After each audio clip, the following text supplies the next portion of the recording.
Так, приведем итог сегодняшнего видео. Это я вам показывал, Лада Ларгус. Конечно, я не имею права читать чужие деньги. Но все эти видео я хочу показать людям, объяснить, сколько можно сэкономить на своем личном машине, личном автомобиле. То есть Toyota Land Cruiser, как вот видите, 120, 2.7 объемом, 90 тысяч пробега за период. Почти 2 года проехался. Расход за 100 километров в среднем 20 литров взял. По словам клиента, 20, иногда больше, меньше, зависит какой поверхность дороги и куда он ездит и так далее.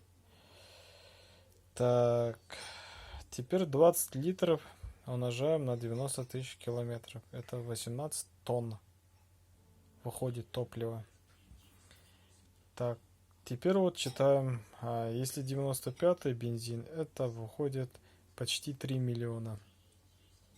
На пропан-бутане, соответственно, если даже учитывать, что по 80 тенге, хотя 2 года тому назад газ был намного дешевле в сравнении с бензином.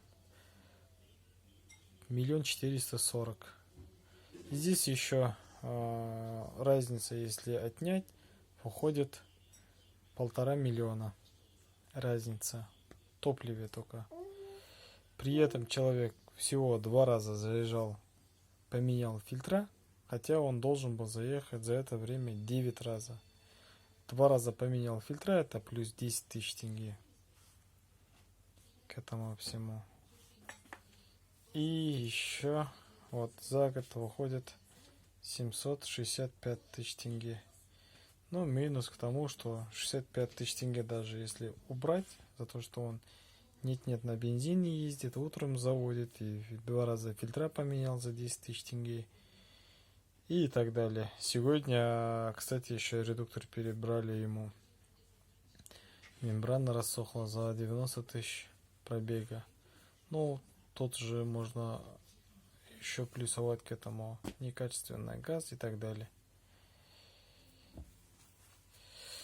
Так, тем самым, что я хочу сказать-то. За свои